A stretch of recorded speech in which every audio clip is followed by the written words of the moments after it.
Electrical properties. Finally अब हम fourth properties पे पहुंच चुके हैं कॉलॉइड्स की, जो कि है इलेक्ट्रिकल प्रॉपर्टीज।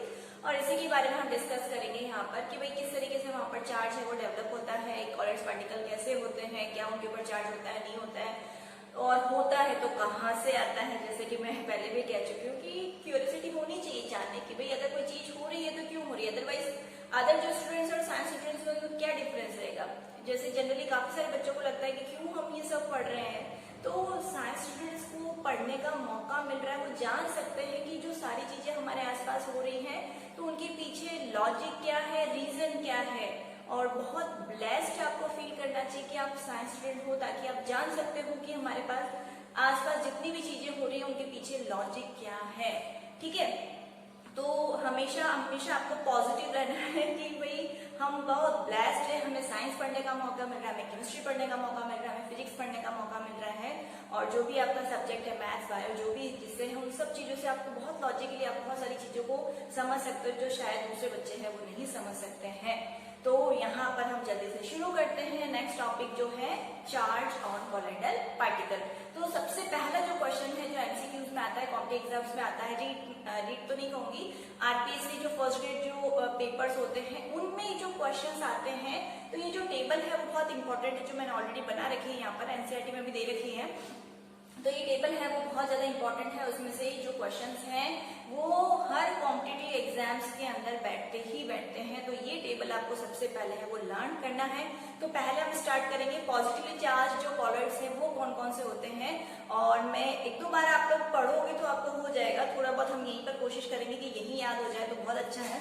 तो पॉजिटिवली चार्ज कॉलॉइड्स के क्या एग्जाम्पल हो सकते हैं, तो सबसे पहला है मेटेलिक हाइड्रोक्साइड। जितने भी होते हैं वो सारे के सारे यहाँ पर होते हैं पॉजिटिवली चार्ज। और मैंने यहाँ पर जो एग्जाम्पल लिया है जैसे फेरिक हाइड्रोक्साइड है, क्रोमियम हाइड्रोक्साइड हो सकता है, एल्यूमिनियम हाइड्रोक्साइड हो सकता है। तो जितने भी हाइड्रोक्साइड्स होंगे वो तो सारे के सारे क्या होंगे, वहां पर पॉजिटिवली चार्ज है वो होंगे। इसमें से डिटेल के अंदर हम इसको बाद में हम डिस्कस करेंगे। जो फेरिक हाइड्रोक्साइड का जो एग्जाम्पल हमने लिया है ना, हाइड्रेटेड जो फेरिक हाइड्रोक्साइड है, तो वो क्यों पॉजिटिवली चार्ज है तो वो हम आगे डिटेल के अंदर पढ़ेंगे। तो आपको बहुत अच्छे से याद हो जाएगा कि ये पॉजिटिवली चार्ज होता है। फिर उसके बाद में आता है बेसिक डाइज। बेसिक डाइज का एग्जांपल जैसे मिथाइलिन ब्लू मैंने यहाँ पर लिखा है। तो आप किसी जैसे डाई है और बेसिक डाई है, तो हमें जैसे 10th में आप लोगों ने पढ़ रखा है, वैसे भी पीएच पेपर का तो हमें नॉलेज है ये कि वो क्या करते हैं, रेड को ब्लू में कन्वर्ट कर देते हैं। तो ब्लू से इसका नाम आप याद रख सकते हो मिथाइलिन ब्लू। तो बेसिक डाई क्या हो गया, मिथाइलिन ब्लू हो गया। फिर बेस का कैसे ध्यान रखो कि जितने भी बेसिक रेडिकल्स याद है आप लोगों ने लैब में मतलब करते हो आप लोग 11th में 12th में प्रैक्टिकल्स के अंदर परफॉर्म, तो जितने भी जो बेसिक रेडिकल्स होते हैं उनके पर चार्ज क्या होता है, पॉजिटिव होता है। तो वहां से हमने क्या याद कर लिया, पॉजिटिव। और यहाँ पर एग्जाम्पल हमने कैसे याद किया, क्योंकि जो बेस होते हैं वो क्या करते हैं, रेड को ब्लू में कन्वर्ट कर देते हैं। तो इस तरीके से हमें जल्दी से याद हो जाएगा मिथाइलिन ब्लू कैसा सोल है, यहाँ पर पॉजिटिवली चार्ज है वो सोल होगा। फिर उसके बाद में आता है protein. Protein in acidic medium, वो भी कैसे होंगे, यहाँ पर पॉजिटिवली चार्ज है वो होंगे। तो यहाँ पर प्रोटीन्स है वो एसिडिक मीडियम के अंदर पॉजिटिवली चार्ज या नेगेटिव चार्ज भी शो करते हैं। वो डिपेंड करता है कि उसका पीएच कैसा है। तो वो अभी थोड़ी देर में इसके जस्ट बाद में हम लोग डिस्कस करेंगे कॉजेस के अंदर कि भाई कब वहां पर वो प्रोटीन पॉजिटिवली चार्ज होगा, कब नेगेटिवली चार्ज होगा। तो उसके लिए भी घबराने की जरूरत नहीं है, ये तो हम पूरा अच्छे से रिएक्शन के थ्रू पढ़ेंगे। तो वैसे यहाँ पर हम याद रख सकते हैं कि प्रोटीन इन एसिडिक मीडियम क्या होगा, P4 पॉजिटिव और P4 प्रोटीन। तो यहाँ पर जो प्रोटीन है वो क्या होगा, पॉजिटिव चार्ज होगा, किसमें, एसिडिक मीडियम के अंदर। और हीमोग्लोबिन है एग्जाम्पल तौर पे, और वो किसमें प्रेजेंट होता है, ब्लड के अंदर। तो ब्लड के अंदर क्या होनी चाहिए, पॉजिटिविटी, हमारे खून में ही पॉजिटिविटी होनी चाहिए। इस तरीके से आप याद रख सकते हो, ठीक है। फिर बाद में ऑक्साइड मतलब टाइटेनियम जो ऑक्साइड है, ये थोड़ा सा आपको याद करना पड़ेगा, इसके लिए कोई ट्रिक मैंने बनाई नहीं है। टाइटेनियम ऑक्साइड है थोड़ा सा, तो आप खुद भी कर सकते हो। तो टाइटेनियम ऑक्साइड है वो भी कैसा होगा, पॉजिटिव होगा। और वैसे टीपी जनरली बच्चे क्या करते रहते हैं, टाइम पास टीपी, तो टी और पी तो याद रख लेना इस तरीके से। ये अभी थोड़ा अभी मेरे दिमाग में आया, तो हो सकता है कि आप लोगों को इस तरीके से याद हो जाए। पर ये टेबल याद करना बहुत जरूरी है, क्योंकि इसमें से क्वेश्चन आते ही आते हैं। तो जो भी बच्चे ये देख रहे हैं वीडियो, चाहे कॉम्पिटिटिव एग्जाम्स वाले हैं जो स्टूडेंट्स जो देख रहे हैं, तो ये टेबल आप लोग बहुत अच्छे से करके जाना। फिर हम आ जाते हैं नेगेटिव चार्ज के ऊपर। तो नेगेटिव चार्ज के अंदर क्या है कि आप लोगों को मैंने ब्रेडिक आर्क मेथड बताया था। तो उसमें क्या होता है कि भाई जो रॉड्स होती हैं उनके ऊपर हम करंट है वो पास करते हैं तो वो वेपराइज होते हैं। तो वो क्या करते हैं, जब वेपराइज होंगे वहां पर तो डिस्पर्शन जो मीडियम है उसमें से इलेक्ट्रॉन है वो कैप्चर कर लेते हैं। तो इलेक्ट्रॉन के ऊपर चार्ज क्या होता है, नेगेटिव। तो यहाँ पर कॉपर, सिल्वर, गोल्ड जितने भी जो मेटल्स के जो सोल बनेंगे वो सारे के सारे क्या होंगे, नेगेटिवली चार्ज होंगे due to capture of electron. वो इलेक्ट्रॉन क्या कर लेंगे, कैप्चर कर लेंगे। इसकी वजह से उनका सिर्फ के ऊपर जो चार्ज आएगा नेगेटिव आएगा, क्योंकि इलेक्ट्रॉन के ऊपर चार्ज क्या होता है, नेगेटिव होता है। तो ये हमारा हो गया क्लियर। उसके बाद में एसिडिक डाई, ठीक है। एसिडिक रेडिकल्स याद करो आप लोग, एसिडिक रेडिकल्स जो आप लोगों ने 11th में और 12th में आप लोगों ने परफॉर्म करे तो उनके ऊपर चार्ज क्या होता है, नेगेटिव होता है। और एग्जाम्पल कैसे याद रख सकते हो, क्योंकि जो एसिड होते हैं वो क्या करते हैं, ब्लू से रेड में कन्वर्ट करते हैं। तो यहाँ पर कॉम्बो रेड आप याद रख सकते हो, इओसिन है वो याद रख सकते हो। इओसिन बायो वाले बच्चों को तो बहुत अच्छे से पता होगा इओसिन के बारे में। तो यहाँ पर ये हमारा कंप्लीट हो गया। उसके बाद में sol of starch, gum, gelatin, clay, charcoal, ये सारे भी क्या है, नेगेटिव चार्जेस से। गम आप बहुत इजीली तरीके से याद रख सकते हो कि जब भी गम आएगा तो इंसान कैसा हो जाता है, नेगेटिव हो जाता है। तो उसके साथ वाले भाई बंधु वैसे ही याद हो जाएंगे, क्योंकि लायोफिलिक सोल्स है ये सारे के सारे, starch, gum, gelatin, clay, charcoal, तो ये सारे ही क्या है, वहां पर नेगेटिवली चार्ज है। उसके बाद में जैसे चारकोल है वो जैसे काला होता है, बहुत ज्यादा नेगेटिविटी भरी हुई है, तो इस तरीके से याद कर लो आप, कैसे भी करके हमें तो याद करना है। देखो तो यहाँ पर स्टार्च, गम, जिलेटिन, ये सारे क्या होंगे, नेगेटिव, बहुत ज्यादा नेगेटिव नहीं है। फिर आता है लास्ट मेटेलिक सल्फाइड। तो सल्फाइड जैसे ये थोड़ा सा आपको है वो याद करना पड़ेगा। मेटेलिक सल्फाइड्स हैं वो नेगेटिवली चार्ज होते हैं, जैसे आर्सेनिक सल्फाइड, कैडमियम सल्फाइड, ये सारे के सारे नेगेटिवली चार्ज होंगे। इसके लिए आप खुद बनाना, कमेंट सेक्शन में लिखना कि आप लोगों ने क्या ट्रिक बनाई इसको याद रखने के लिए। बाकी ये तो मैंने सारा बता दिया आपको, टीपी बहुत इजी तरीके से याद रह जाएगा। टाइटेनियम ऑक्साइड पॉजिटिवली चार्ज, ये आप लोग बनाना। आर्सेनिक सल्फाइड कैसा होगा, मतलब किस तरीके से आप याद रख सकते हो कि जो मेटेलिक सल्फाइड है वो नेगेटिवली चार्ज है वो होते हैं। तो ये था अभी हमारा पूरा एक टेबल, जिसमें से कॉम्पिटिटिव एग्जाम्स के अंदर डेफिनेटली क्वेश्चंस है वो बनते हैं और इनको हमें याद है वो करना है। और फिर इसके बाद में हम डिस्कस करेंगे अब यहाँ पर कि भाई ये जो चार्ज है वो डेवलप है वो कैसे होता है, ये सब हम डिस्कस करेंगे यहाँ पर। Cause of charge on colloidal particle, colloidal particles के ऊपर यहाँ पर चार्ज आता कहाँ से है। तो एक चीज आपको और ध्यान रखनी है कि जो कॉलोइडल पार्टिकल्स हैं या तो पॉजिटिवली चार्ज होंगे या फिर क्या होंगे, नेगेटिवली चार्ज होंगे। और ऐसा नहीं है कि कुछ पार्टिकल के ऊपर पॉजिटिव चार्ज होगा कुछ के ऊपर नेगेटिव चार्ज होगा। सारे जो पार्टिकल्स हैं वो सबके ऊपर एक जैसा उसके ऊपर चार्ज है वो रहेगा। जैसे अगर मैं कहती हूँ कि फेरिक हाइड्रोक्साइड के जो कॉलोइडल जो पार्टिकल्स होंगे पॉजिटिवली चार्ज है, तो इसका मतलब जितने भी कॉलोइड पार्टिकल होंगे फेरिक हाइड्रोक्साइड के, वो सारे के सारे क्या होंगे, पॉजिटिवली चार्ज है वो होंगे। पर ओवरऑल सॉल्यूशन हमेशा क्या रहता है, कॉलोइडल सॉल्यूशन ओवरऑल हमेशा क्या रहेगा, न्यूट्रल है वो रहेगा। मैं सिर्फ कॉलोइडल पार्टिकल्स की बात करूं, मतलब डीपी की बात करूं, तो डिस्पर्स फेज के पार्टिकल के ऊपर चार्ज होगा, सबके ऊपर एक जैसा होगा। अगर हम एक पर्टिकुलर कॉलोइडल सोल की बात कर रहे हैं तो उसके अंदर जो डीपी के जो पार्टिकल्स होंगे सबके ऊपर एक जैसा चार्ज है वो होगा। फिर ओवरऑल न्यूट्रल होगा, क्यों होगा वो हमें धीरे धीरे अभी आगे है वो पता चल जाएगा। अब हम यहाँ पर पढ़ रहे हैं कि भाई किस तरीके से चार्ज है वो डेवलप हो सकता है। तो अलग अलग थ्योरीज दी गई थी, उसमें से जो बेस्ट जो प्रिफर की गई है वो भी हम पढ़ेंगे और जो अदर जो है वो भी हम साथ ही साथ पढ़ेंगे। तो कहीं कोई मतलब कहीं थ्योरीज में से कहीं किसी के ऊपर कौन सा फिट हो गया, कहीं कोई किसी पर कौन सा फिट हो गया, पर हम सारा पढ़ लेते हैं क्योंकि हमें डिटेल में मतलब कॉम्पिटिटिव एग्जाम्स के हिसाब से सारा हमें डिटेल में सब कुछ पता है वो होना चाहिए। क्योंकि आगे तो फर्दर आपको कॉम्पिटिटिव एग्जाम्स है वो फाइट करने ही करने हैं, और जो कॉम्पिटिटिव एग्जाम फाइट कर रहे हैं ऑलरेडी, तो ये उनके लिए बहुत अच्छा मतलब प्लेटफॉर्म है जहाँ पर बहुत अच्छे तरीके से आप वो सारी चीजें हैं वो सीख सकते हो बहुत ईजी तरीके से। तो यहाँ पर यहाँ पर जो हम कह सकते हैं कि तरीके हैं जिनके थ्रू चार्ज है वो डेवलप हो सकता है। तो सबसे पहला तरीका है यहाँ पर due to presence of acidic और बेसिक मीडियम। कहने का मतलब है पीएच अगर वहां पर क्या हो रहा है कि 7 से बिलो जा रहा है तो एसिडिक मीडियम, 7 से अबव जा रहा है तो बेसिक मीडियम हो गया। उसकी वजह से वहां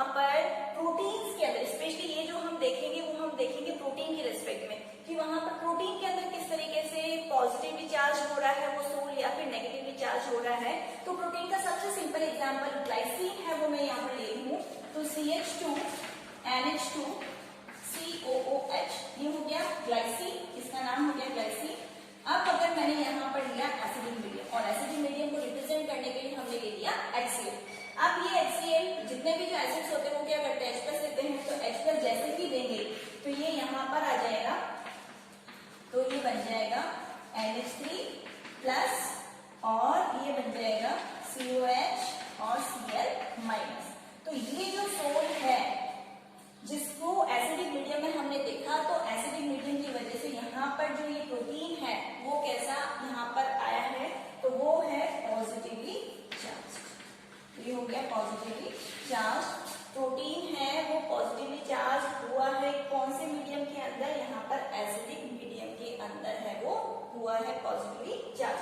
तो मैंने आप लोगों को बताया था कि जो प्रोटीन्स होते हैं वो क्या होंगे, एसिडिक मीडियम के अंदर पॉजिटिव चार्ज होंगे। आप थोड़ा सा बैक में जाकर रिवर्स करके देख सकते हो, चाहे वहां पर मैंने आई थिंक सेकंड या थर्ड पॉइंट पर लिया था कि जो प्रोटीन्स होते हैं वो एसिडिक मीडियम में पॉजिटिवली चार्ज होते हैं। याद करने का तरीका क्या बताया था कि P4 प्रोटीन P4 पॉजिटिव, इस तरीके से। और फिर हीमोग्लोबिन एग्जाम्पल दिया था, और मैंने कहा था कि ब्लड के अंदर हीमोग्लोबिन होता है, और तो अगर वो पॉजिटिव होगा तो मतलब ब्लड के अंदर ही हमारी पॉजिटिविटी क्या कर रही, रन कर रही, इस तरीके से आपको याद कराया था।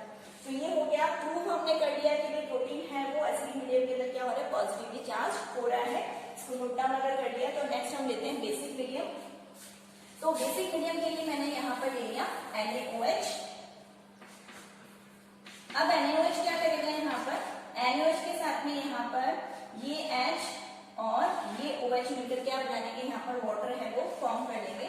तो अब क्या होगा यहाँ पर COO माइनस रह जाएगा, Na+ एंड वाटर, ये फॉर्म हो गया यहाँ पर, ठीक है। तो अब इस पर्टिकुलर प्रोटीन के ऊपर, ठीक है, चार्ज क्या आया, नेगेटिव। तो इस कंडीशन में अगर वहां पर आप बेसिक मीडियम प्रोवाइड कर लोगे तो ये कैसा बन जाएगा, नेगेटिवली चार्ज है वो सोल है वो बन जाएगा। तो हमने पॉजिटिव का भी देखा और नेगेटिव का भी हमने देख लिया, और हमें रटने की बिल्कुल जरूरत नहीं है। ग्लाइसिन सबसे सिंपल प्रोटीन का मतलब हम कह सकते हैं अमीनो एसिड होता है, तो वो हमने यहाँ पर लिया है। तो वो भी आपको मतलब बायोमॉलिक्यूल्स में आप लोगों ने पढ़ रखा है, तो ये स्ट्रक्चर तो वैसे ही पता है। एसिड के लिए हमने HCl ले लिया, बेस के लिए हमने NH ले लिया।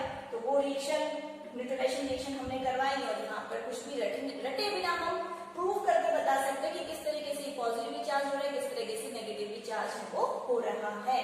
अब उसके बाद में ये तो हो गया हमारा पहला तरीका। अब दूसरा तरीका क्या है जिसमें हम आगे की तरफ बढ़ रहे हैं, ड्यू टू सेल्फ डिसोसिएशन। तो आप लोगों को जब एसोसिएटेड जो कॉलेट्स पढ़ाए थे तो उसमें हमने क्या देखा था कि जब ज्यादा कंसंट्रेशन बढ़ जाती है तो तेजी से माइसेल फॉर्मेशन स्टार्ट हो जाता है डिटर्जेंट्स के अंदर या सोप्स के अंदर।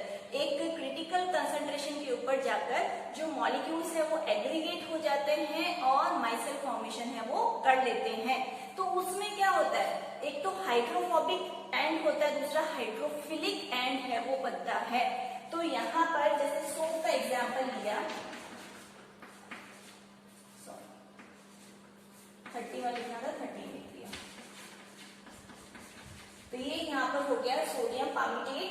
अब ये अगर डिसोशिएट हो जाता है तो डिसोशिएट होने पर हमको क्या मिलेगा, C50H31 COO माइनस और Na+। तो ये जो एंड है, ये जो माइसेल का जो एंड है, तो ये क्या है, नेगेटिवली चार्ज।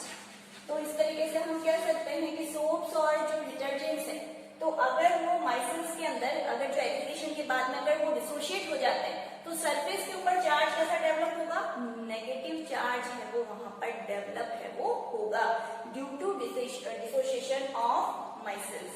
जो माइसेल्स जो बन रहे हैं, एग्रीगेशन जो हो रहा है वो अगर डिसोशिएट हो गए तो यहाँ पर इस तरीके से नेगेटिव चार्ज है वो जो पार्टिकल्स का, कॉलर पार्टिकल्स का वो डेवलप है वो हो जाएगा। क्यों हो जाएगा, ड्यू टू सेल्फ डिसोशिएशन। वो आपस में ही क्या हो गए, टूट गए। तो सोडियम तो हो गया पॉजिटिव, और ये जो पीछे बचा सोडियम पामिटेट, ये था सोडियम पामिटेट, और यहाँ पर सिर्फ रह गया, यहाँ पर पामिटेट और सोडियम है वो यहाँ से क्या हो गया, अलग हो गया। तो ये बच गया यहाँ पर पामिटेट, ठीक है, जिसे कार्बोक्सिलिक एसिड होता है, H हटाते हैं तो उसको बोलते हैं कार्बोक्सिलेट आयन। तो ये पामिटेट आयन, और सोडियम इसमें से क्या हो गया, अलग हो गया। तो ये हो गया हमारा सेकंड तरीका जिसके थ्रू क्या हो सकता है, वहां पर चार्ज है वो डेवलप है वो हो सकता है। एग्जाम्पल हमें एक एक पता होने चाहिए सबके। फिर आता है इलेक्ट्रॉन कैप्चर। तो इसमें मैंने आप लोगों को बताया था कि जो ब्रैडिगार्ड मेथड है, ब्रैडिगार्ड मेथड में हम क्या करेंगे, वहां पर आर्क है वो पास करते हैं थ्रू रॉड। तो यहाँ पर इन ब्रैडिगार्ड मेथड, यहाँ पर थ्रू जो रॉड्स है वहां पर हम क्या करते हैं, आर्क है वो पास करते हैं। तो वो जो सिल्वर या गोल्ड या प्लेटिनम की जो रॉड्स हैं वो क्या कर लेती हैं, इलेक्ट्रॉन्स को कैप्चर कर लेती हैं। तो यहाँ पर हम लिख सकते हैं कि मेटल सोल्स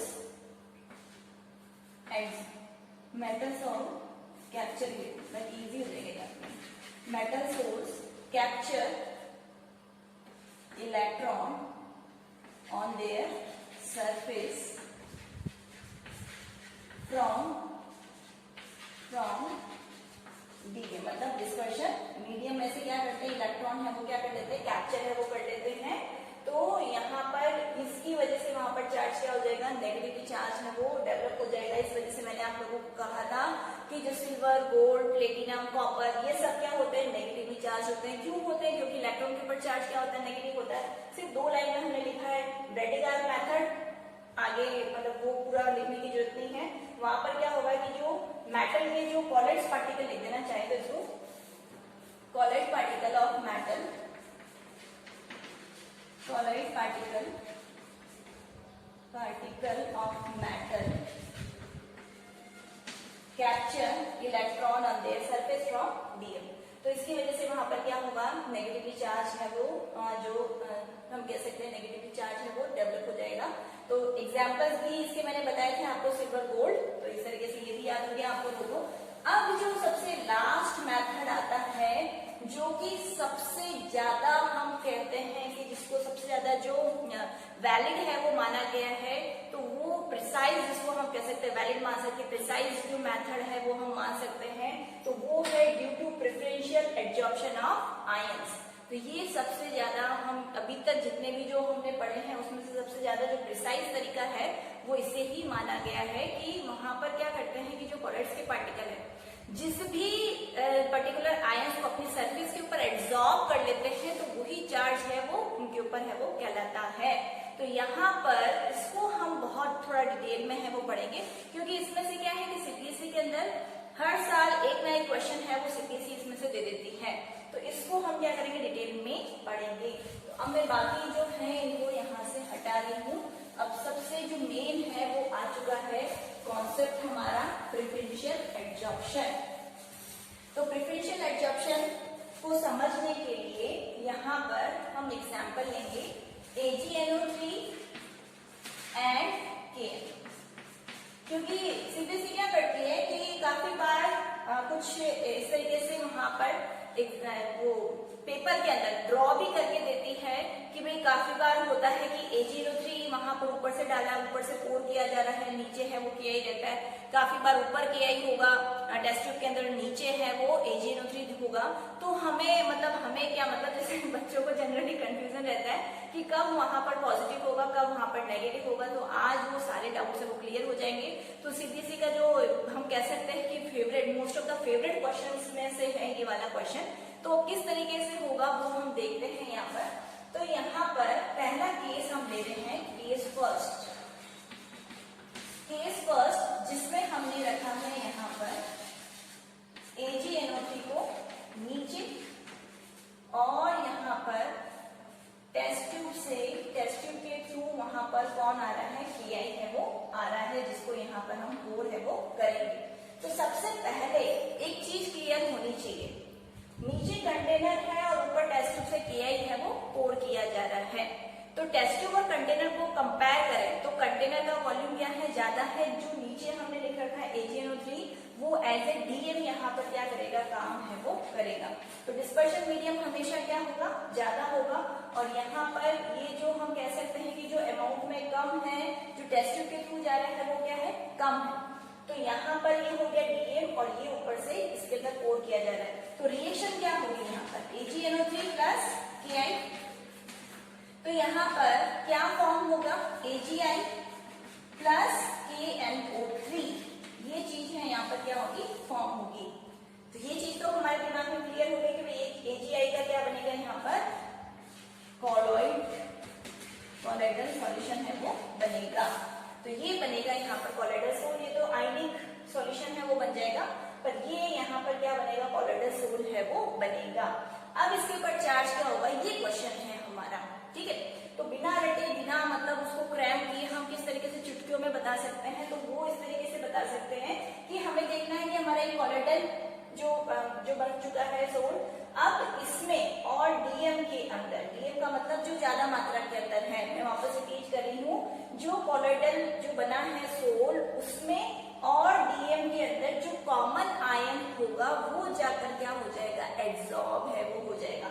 अब जल्दी से देखो यहाँ पर, क्योंकि इस टाइप का क्वेश्चन दे रखा है सीपीएससी ने, इस तरीके से ड्रॉ करके दिया और फिर पूछा कि भाई यहाँ पर आई थिंक 2017 का जो बैच था उसमें ये वाला सेम ये जो क्वेश्चन मैं आपको बता रही हूँ वो आया था, चाहे तो चेक कर सकते हो। तो वहां पर क्या है कि ये कॉलोइडल सोल बना, अब इसके ऊपर कौन से आयन है वो जाकर एड्सॉर्ब होंगे, तो AgI और NO3 में से, AgNO3 में से कॉमन कौन सा दिख रहा है, यहाँ पर 4 आयन है, तो Ag plus NO3 minus Ag plus और I माइनस, तो कॉमन कौन सा हुआ, Ag हुआ। तो ये जो AgI जो बना है ये क्या करेगा, अपनी सरफेस के ऊपर Ag प्लस को एड्सॉर्ब कर देगा। तो यहाँ पर अभी हो सकता है कुछ बच्चों के दिमाग में आ रहा हो कि भाई ये यहाँ पर Ag को ही एड्सॉर्ब क्यों कर रहा है, तो मैं पहले भी बता चुकी हूँ, यहाँ पर जो चीज कॉमन होगी उसी का है यहाँ पर एड्सॉर्प्शन होगा, साथ ही साथ जो चीज ज्यादा मात्रा में होगी वही तो एड्सॉर्ब होगी ना। अब जैसे हमने ऊपर से Ki डाला तो Ki तो सारा का सारा कंज्यूम हो गया यहाँ पर AgI बनाने के अंदर। तो अगर एक टेस्ट ट्यूब मतलब जो हमने लिया, एक टेस्ट ट्यूब के अंदर जैसे 5 ml था और नीचे है वो 10 ml था, तो 5 ml AgNO3 के साथ रिएक्शन करके बना लिया उन्होंने AgI। अब पीछे अभी भी 5 ml बच रहा है एक्सेस के अंदर, ज्यादा मात्रा के अंदर, जो एक्सेस में बचा हुआ है वही तो जाकर सरफेस पे क्या होगा, एड्सॉर्ब होगा। जो पूरा यूटिलाइज हो चुका है वो कहाँ से आएगा, तो इसको तो भूल जाओ, इसमें से मतलब क्या एड्सॉर्ब होना है, एड्सॉर्ब तो इसी में से ही होना है जो ज्यादा मात्रा के अंदर बचा हुआ है। अब इसमें से कॉमन कौन सा हो गया, Ag हो गया, तो Ag जाकर सरफेस के ऊपर अटैच है वो हो जाएगा, एड्सॉर्ब है वो हो जाएगा। तो ये तो हो गया हमारा केस फर्स्ट, इसको फटाफट से आप नोट डाउन कर लेना। फिर हम लेंगे केस सेकंड, जिसमें हम रिवर्स कर देंगे। अब हमने क्या कर दिया, इसको रिवर्स है वो कर दिया, तो अब क्या कंडीशन होगी जिसमें मैंने Ki को नीचे रखा है और ऊपर से कौन आ रहा है, AgNO3 आ रहा है। तो अगर मैं ऐसा बोलती हूँ इसका सीधा सा मतलब हो गया, अब ये बन गया DM, अब ये क्या बन गया, DM बन गया। तो यहाँ पर जैसे ही ये DM बना तो रिएक्शन तो वापस वही होनी है, AgNO3 plus Ki gives us AgI, sol तो वही बनना है, प्लस KNO3, अगेन ये तो आयनिक है, ये बनेगा कॉलोइडल सोल, कॉलोइडल सोल बना यहाँ पर। अब ये किसको एड्सॉर्ब करेगा, तो नीचे हम देखेंगे कि ये DM है, ये यहाँ पर अब इनमें से आपको कोई कॉमन है वो जो नजर आ रहा होगा वो सरफेस के ऊपर जाकर क्या हो जाएगा, एड्सॉर्ब है वो हो जाएगा। तो ये AgI, यहाँ पर Ki, तो इतना सा तो हमारा बहुत ऐसा दिमाग चलता ही है, तो हम देख के बता ही सकते हैं कि कॉमन क्या है, I है यहाँ पर। तो यहाँ पर ये हो गया कॉलोइडल पार्टिकल, फिर इनके ऊपर जाकर एड्सॉर्ब कौन सा होगा, I होगा। तो ये भी क्या होता है, थोड़े बहुत पार्शियल होते हैं, इनको लगता है कि जो चीज कॉमन है उसी को हम क्या करें, एड्सॉर्ब करें। अभी जैसे बहुत सारी जो क्लास के अंदर भी अगर बच्चे हैं, तो अगर जो जनरली हम मौका किसको देते हैं, जैसे मॉनिटर वगैरह बनाने के लिए, अगर कोई ऐसा काम करने के लिए, तो जो वहां पर क्या हो, जिसको हम थोड़ा जानते हो, जो मतलब थोड़ा मतलब जिससे हम फैमिलियर हो, तो ये भी जिससे ज्यादा थोड़ा फैमिलियर होगा DM में से, तो उसी को क्या करेगा, मौका देगा आगे आने का। तो ये क्या करेगा कि I को यहाँ पर मौका दे देगा, क्योंकि इससे ये क्या है, फैमिलियर, इनमें से एक, इन दोनों में से एक इसको जानता है, ये I को जानता है, K को नहीं जानता, I को जानता है, तो इसलिए इसको आगे बढ़ा देगा। ये इसका हम कह सकते हैं कि इसका रिलेटिव है और ये इसको जानता है, इस वजह से इसको अपनी सरफेस के ऊपर अपने पास है वो रखेगा। जिसको नहीं जानता, अननोन है, जिसको नहीं जानता, तो उसको क्या करेगा, थोड़ा सा दूर है वो रखेगा। तो इस तरीके से हमारा ये सेकंड केस है वो हो गया, जिसमें क्या था था और AgNO3 हमने वहां पर पोर किया था, तो यहाँ पर वापस कोलाइडल सोल बना AgI का, पर ये कैसा है, नेगेटिवली चार्ज है। आई थिंक आप लोगों को बहुत अच्छे से क्लियर हो गया होगा। केस फर्स्ट केस सेकंड दोनों मैंने आप लोगों को बता दिए। अब यहाँ पर कुछ एक और यहाँ पर एनसीईआरटी के अंदर है दे रखा है, फेरिक हाइड्रोक्साइड का जो सोल बनता है वो दो तरीके से है वो बन सकता है। एक तो वहां पर FeCl3 को अगर हम मिक्स करें बॉइल्ड वाटर के अंदर, बॉइल्ड वाटर के अंदर, तो यहां पर क्या है कि हाइड्रेटेड फेरिक हाइड्रोक्साइड का सोल है वो बनता है। तो इसको फॉर्मूला के फॉर्म में हम लिख सकते हैं Fe2O3.XH2O, ये सोल बन रहा है, या फिर इसको हम ये भी लिख सकते हैं FeOH, दोनों ही तरीके से आप इसको रिप्रेजेंट है वो कर सकते हो। तो इसके ऊपर चार्ज क्या होगा, यहाँ पर इस केस में क्या है कि जैसे ही यहाँ पर जो फेरिक हाइड्रोक्साइड बना, पानी हमने ले रखा है यहाँ पर पानी के अंदर क्या है कि आयंस है वो इतने फ्री है वो नहीं रहते हैं, और आयंस का जो नंबर है वो क्या होता है वो बहुत कम होता है। जैसे जिनको पता है, जिन्होंने पीएच वगैरह बहुत डिटेल में पढ़ रखा है, तो 10 की पावर -7 m H प्लस का या OH माइनस का तो बहुत अमाउंट में क्या रहेगा, कम रहेगा। और जब तक उसको पानी को अगर हम आयनाइज नहीं करेंगे तो इतना फ्रीली वहां पर जो आयंस है वो नहीं मिलेंगे। तो अभी क्या होगा कि जो आयंस जो एब्जॉर्ब होंगे वो अगेन इसमें से और इसमें से जो कॉमन होंगे वो उसमें से जाकर एब्जॉर्ब होंगे। तो FeCl3 और यहाँ पर जो कॉलेट बन रहा है वो किसका बन रहा है, फेरिक हाइड्रोक्साइड का बन रहा है। तो दोनों में से कॉमन क्या दिख रहा है आपको, Fe कॉमन दिख रहा है। तो यहाँ पर सरफेस के ऊपर जाकर एब्जॉर्ब कौन होगा, Fe+3 होगा। तो मैंने आपको स्टार्टिंग में पॉजिटिव वाले के अंदर बताया था कि जो मेटेलिक हाइड्रोक्साइड्स होते हैं वो पॉजिटिवली चार्ज होते हैं।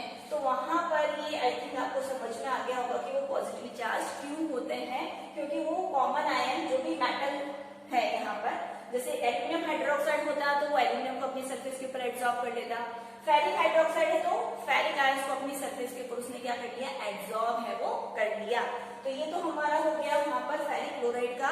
जब हमने क्या किया, उसको बॉइल्ड वाटर के साथ में रिएक्शन है वो कराया, तो हाइड्रोलाइसिस के थ्रू जो यहाँ पर जो सोल बन रहा है वो कैसा बन रहा है, पॉजिटिवली चार्ज है वो बन रहा है। अब यहाँ पर अगर इसको हम चेंज कर दें, इसको हम यहाँ पर बॉइल्ड वाटर की जगह लेकर आ जाएं NaOH,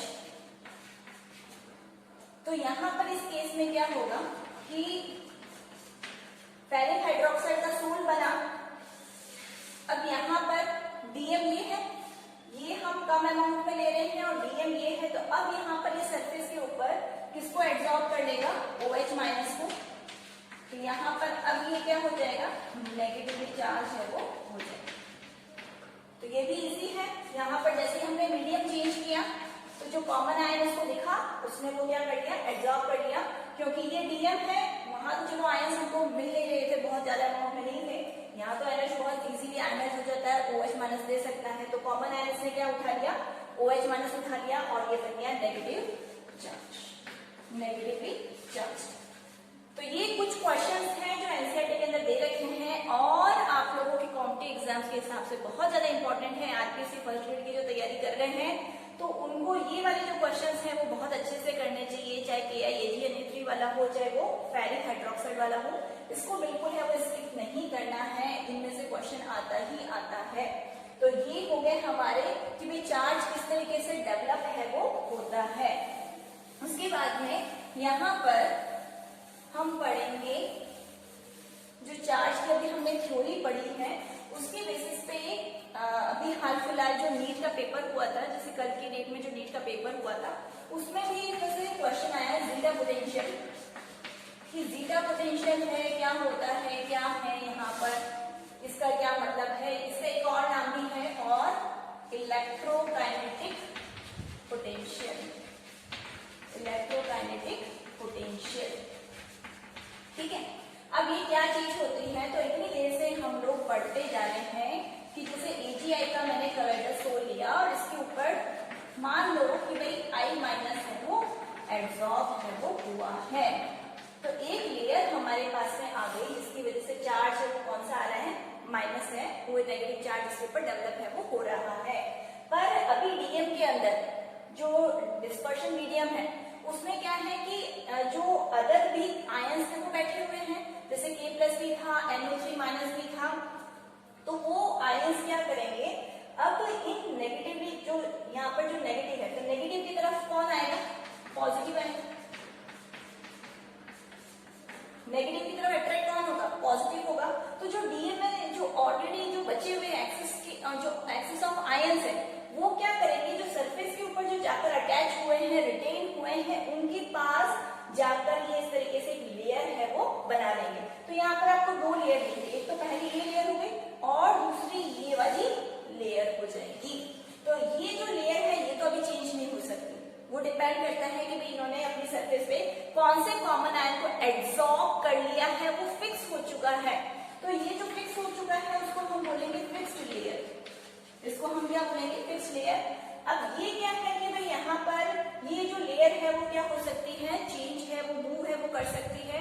K+ की जगह यहाँ पर अगर एक्सिस के अंदर Ag+ है, अगर वहां पर वो प्रेजेंट हो सॉल्यूशन के अंदर, वो भी आ सकते हैं, और भी कोई दूसरे आयंस है वो आ सकते हैं। तो ये वाली जो लेयर है वो क्या कहलाएगी, यहाँ पर मोबाइल लेयर है वो कहलाएगी।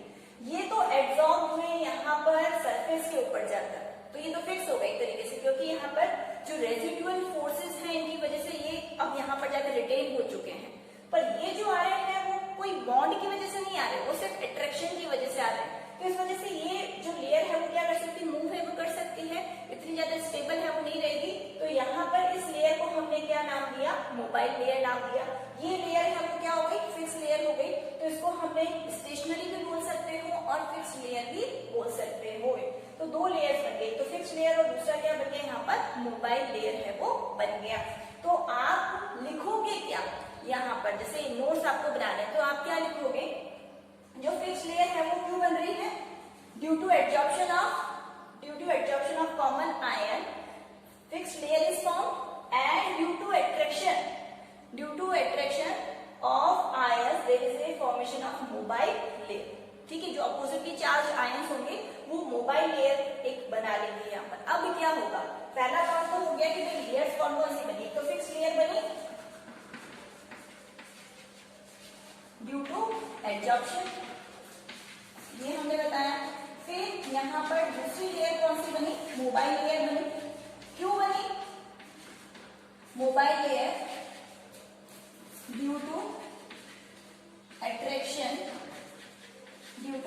किसके बीच में होगा attraction, due to attraction between fixed layers ions and oppositely charged ions. Fix layer के जो आयंस हैं और अपोजिटली चार्ज जो आयंस हैं उनके बीच में अट्रैक्शन की वजह से कौन सी लेयर बन गई, मोबाइल लेयर है वो बन गई। अब यहाँ पर नेक्स्ट पॉइंट आपको 2 पॉइंट्स हो गए यहाँ पर। अब यहाँ पर थर्ड पॉइंट आप क्या बताओगे कि भाई यहाँ पर पोटेंशियल डिफरेंस है वो डेवलप हो जाएगा। इस लेयर का पोटेंशियल, इस लेयर का पोटेंशियल, ठीक है, दो लेयर्स बन रही हैं, एक प्लस वाला है एक माइनस वाला है, तो उनके बीच में पोटेंशियल है वो डेवलप हो जाएगा। और जो पोटेंशियल जो डिफरेंस है वो कहलाएगा जीटा पोटेंशियल। बहुत इजी है, दो लेयर्स बन रही हैं और इस एक पॉइंट और इसके अंदर है, ये जो डबल लेयर बन रही है, थर्ड पॉइंट में आपको लिख सकते हो this double layer is known as double layer, और एक नाम और है गिब्स हेल्महोल्ट्ज लेयर। दोनों दो नाम है इसके, या तो यहाँ पर डबल लेयर बोल सकते हैं या गिब्स हेल्महोल्ट्ज लेयर है वो भी बोल सकते हैं। तो ये हो गया थर्ड पॉइंट। और फिर चौथा पॉइंट आपको क्या बताना है, इसके अंदर डायग्राम तो बनाना ही बनाना है।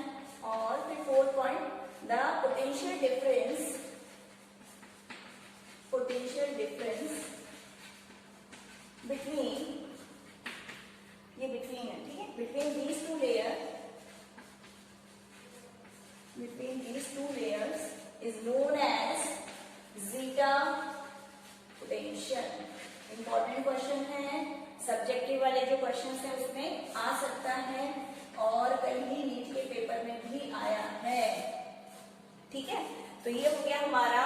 पॉइंट्स के अंदर ये पूरा कंप्लीट हो गया यहाँ पर कि इस तरीके से जीटा पोटेंशियल क्या होता है, किस तरीके से डबल लेयर्स बनती हैं, जीटा पोटेंशियल कहते किसको है, अदर नेम क्या है उसका, जो डबल लेयर्स बन रही है गिब्स हेल्महोल्ट्ज जो लेयर है वो भी उसको नाम है वो दे रखा है। तो इस तरीके से यहाँ पर ये पूरा टॉपिक है वो हमारा कंप्लीट हो जाता है यहाँ पर।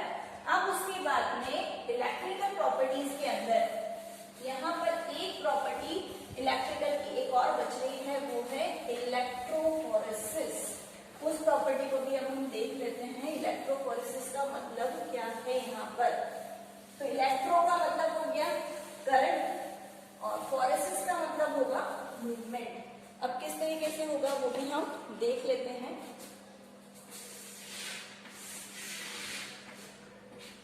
अब यहाँ पर ये कॉलेक्टर सॉल्यूशन है वो हमने फिल कर रखा है और ये जो डॉट्स हैं वो यहाँ पर शो कर रहे हैं जो पार्टिकल्स को, सॉलिड पार्टिकल्स को, या हम कह सकते हैं डीपी को।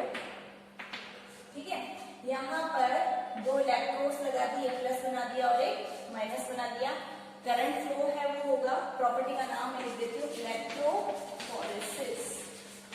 इलेक्ट्रोफोरेसिस जल्दी से समझ लेते हैं। इलेक्ट्रोफोरेसिस पे जो क्वेश्चंस है वो 1 लाइन के या 1 वर्ड के जो क्वेश्चंस है उसी में से आते हैं, बहुत इजी है, इसको एक मिनट में भी समझ लेते हैं। तो हमने क्या किया, क्वाड्रेटिक सॉल्यूशन है, क्वाड्रेटिक सॉल्यूशन के ऊपर हमने इलेक्ट्रोड्स है वो अप्लाई कर दिए। तो अभी क्या होगा, अब जैसे ही अभी हमने इलेक्ट्रोड्स अप्लाई किए उसमें करंट पास होगा, तो क्या होगा वहां पर कि जो यहाँ पर जो कॉलॉइड्स पार्टिकल हैं वो हमेशा है वो मूव करेंगे। कहाँ मूव करेंगे, टू अपोजिटली चार्ज इलेक्ट्रोड, मतलब अपोजिटली चार्ज इलेक्ट्रोड की तरफ है वो मूव करेंगे। अगर खुद वो नेगेटिवली चार्ज है तो पॉजिटिव की तरफ जाएंगे, और अगर वो खुद अगर वहां पर पॉजिटिव चार्ज है तो नेगेटिव इलेक्ट्रोड की तरफ है वो मूव करेंगे। तो इसके नाम से ही पता चल रहा है, इलेक्ट्रोड का मतलब हो गया करंट,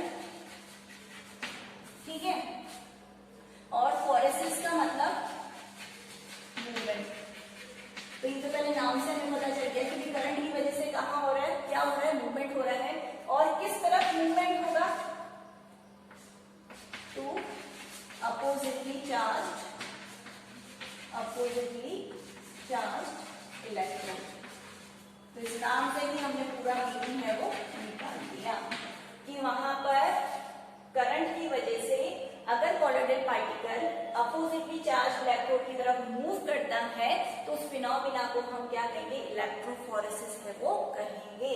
तो इसमें मूवमेंट है वो किसका हो रहा है, ये ध्यान रखना है कि जो मूवमेंट है वो हो रहा है यहाँ पर मूवमेंट ऑफ डीपी, मतलब वही dispersed phase particle of colloid to oppositely charge electrode in presence of electric field। Electric field की प्रेजेंस के अंदर अपोजिटली चार्ज इलेक्ट्रोड की तरफ वहां पर मूवमेंट हो रहा है, इसी मूवमेंट को नाम क्या दिया गया, इलेक्ट्रोफोरेसिस दिया गया। तो यहाँ पर ये हो गया एक टॉपिक यहाँ पर कंप्लीट। अब इसमें क्या है कि थोड़ा सा घुमाने के लिए, बच्चों को कंफ्यूज करने के लिए एक टर्म और देते थे, इलेक्ट्रोऑस्मोसिस। तो जब आप पहले बहुत ध्यान से क्वेश्चन पढ़ना, इलेक्ट्रोफोरेसिस दिया है या इलेक्ट्रोऑस्मोसिस दिया है, तो ऑस्मोसिस अगर यहाँ पर टर्म यूज होता है तो वहां पर डीपी की जगह डीएम है वो अपोजिटली चार्ज इलेक्ट्रोड की तरफ है वो मूव है वो करने लग जाएगा। तो उस पर्टिकुलर टर्म को हम क्या बोलेंगे, इलेक्ट्रोऑस्मोसिस है वो बोलेंगे। मैं वापस रिपीट कर रही हूँ, अगर इलेक्ट्रोऑस्मोसिस दिया है तो वहां पर मूवमेंट किसका होगा, सॉल्वेंट पार्टिकल्स का है वो मूवमेंट होगा। जैसे ऑस्मोसिस का मतलब ही क्या होता है, movement of solvent particles from lower concentration to higher concentration through SPM, मतलब सेमी परमेबल मेम्ब्रेन। ठीक है, तो उसमें मूवमेंट किसका होता है, सॉल्वेंट का। और सॉल्वेंट कॉलर्स के केस में क्या होता है, डीएम होता है, मतलब डिस्पर्शन मीडियम होता है। तो अगर वहां पर टर्म दे रखा है इलेक्ट्रोऑस्मोसिस, तो वहां पर आपको क्या बताना है, ऑस्मोसिस से क्या याद रखोगे, सॉल्वेंट। ऑस्मोसिस का मतलब हुआ सॉल्वेंट, सॉल्वेंट कॉलर्स के केस में क्या हुआ, डीएम। इलेक्ट्रो का मतलब करंट, करंट की वजह से मूवमेंट किसका होगा, डीएम का होगा। कहाँ होगा? अपोजिटली चार्ज जो इलेक्ट्रोड है उसकी तरफ होगा। तो इस प्रॉपर्टी को नाम क्या देंगे? यहाँ पर इलेक्ट्रोऑस्मोसिस। तो वहां पर लिखे ना movement of DM to oppositely charge electrode. Oppositely charge electrode is known as electroosmosis. तो इस तरीके से हमने यहाँ पर कंप्लीट कर लिया जो इलेक्ट्रिकल प्रॉपर्टीज है उनको हमने यहाँ पर पढ़ लिया है। अब एक लास्ट प्रॉपर्टी रह गई है जिसको हम कह सकते हैं प्रेसिपिटेशन और कोअगुलेशन। तो उसके लिए भी मैं पूरा अलग से ही एक वीडियो बनाऊंगी क्योंकि बहुत ज्यादा लंबा हो जाएगा, क्योंकि इलेक्ट्रिकल प्रॉपर्टीज ही अपने इतना वास्ट टॉपिक है, बहुत डिटेल से हमें आना चाहिए क्या क्या कारण हो सकते हैं, उसमें से क्वेश्चंस क्या बनते हैं, उन सबको अगर हम डिटेल में स्टडी करें तो मतलब बहुत इंपॉर्टेंट क्वेश्चंस बन सकते हैं और उसको अलग से ही अगर पढ़ें तो ज्यादा अच्छा है। तो इस तरीके से मैंने पूरा अलग से यहाँ पर टॉपिक ले लिया जिसमें चार्ज वाली जो किस तरीके से चार्ज डेवलप होता है, उसके अलावा इलेक्ट्रोफोरेसिस वाली जो टर्म है वो भी हमने इसमें इंक्लूड कर ली। तो इस तरीके से अब हमारी जो प्रॉपर्टीज हैं कॉलर्स की वो तो सारी एज सच कंप्लीट हो चुकी है। लास्ट जो बच रहा है कोअगुलेशन, वो मैं थोड़ा सा और अलग से ही उसके लिए पूरा वीडियो है वो बनाऊंगी। तो आज आप लोगों ने यहाँ पर चार्ज वाली प्रॉपर्टीज है वो पूरी सीख ली है, इलेक्ट्रिकल प्रॉपर्टी जिसको हम कह सकते हैं, और इससे पहले मैकेनिकल प्रॉपर्टी जो ब्राउनियन मूवमेंट जो मैंने आपको बहुत अच्छे से पॉइंट वाइज बताया है, तो उन दोनों को आप देखिए अच्छे से। और भी जो लिंक है अदर जो इसके पर्टिकुलर जो चैप्टर है उसके मैं आपको डिस्क्रिप्शन में प्रोवाइड करवा दूंगी। और जैसे कि मैं कहती हूँ जितना ज्यादा से ज्यादा है बच्चों तक पहुंचे ये वीडियो, एटलीस्ट जो मतलब पहले भी मैंने बोला था कि गवर्नमेंट स्कूल के जो बच्चे हैं कम से कम उन तक तो पहुंचे। तो जितने भी जो बच्चे हैं ऐसा नहीं कि अपने तक ही उसको रख लो, आगे से आगे मतलब जैसे कहते हैं ना ज्ञान तो बांटने से बढ़ता है, तो आप लोग अपने तक मत रखो, उनको और भी आगे तक है वो मतलब उसको फैलाओ। ऐसा नहीं कि भाई अपने तक रख लिया और सीख लिया, नहीं, और भी बच्चों को सीखने का है वो मौका है वो मिलना चाहिए। तो और भी जितने जो इंग्लिश मीडियम के जो बच्चे हैं जो हमारे मॉडल स्कूल्स के हैं, अदर जो गवर्नमेंट स्कूल्स हैं उनके हैं, या हो सकता है और भी अदर स्कूल्स के हैं, या फिर कॉम्पिटिटिव एग्जाम्स की तैयारी कर रहे हैं, तो जितना ज्यादा आप उसको शेयर करेंगे उतना दूसरे बच्चों को भी बेनिफिट है वो मिलेगा। तो ये मेरी आप लोगों से अपील थी, आई थिंक आप लोग इसको मानेंगे और इसको ज्यादा से ज्यादा बच्चों तक है वो पहुंचाएंगे। तब तक नेक्स्ट वीडियो में हम लोग पढ़ेंगे कोअगुलेशन, तब तक के लिए आप इसको प्रैक्टिस कीजिए, समझिए और नोट से वो बनाइए।